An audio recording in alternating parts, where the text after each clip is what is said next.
20 raw ang bili. Ito natin lang. Ay! Layasan ako. Wala naman. Lalo, bili ako na 20 raw bili. Ito ko malalagay. Wala na yan. Layasan ako. Selba.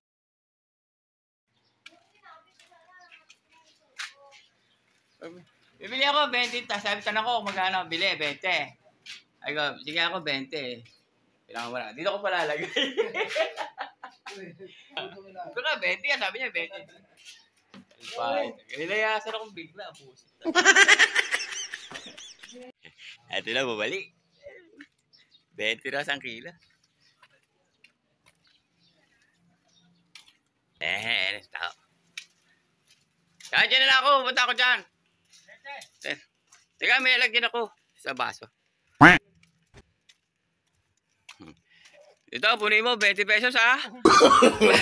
No. Pwede dito! Di ba pwede dito? Eh, wari na. Ayop na yan. Bakit ginalalagay bago? Bakit 20 naman yun ha? Di ba? 20 naman usapan natin ha? Ito nga, din naman. Basta pag napuno mo, kahit 50 to, pwede. Ayoko niyan, napakahirap lagyan. Lang niya. Eh, lugi ako dyan eh. Maliit na baso yan eh. Sa'yo, 20 lang bili ha, di ba? Ay, maganda to.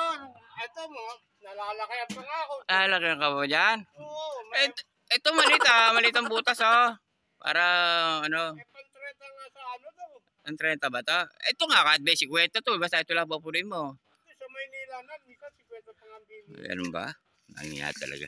O, naisahan mo ko. Hindi mo nilagyan yun ha. Mura na yan. Mura na ba? Oo.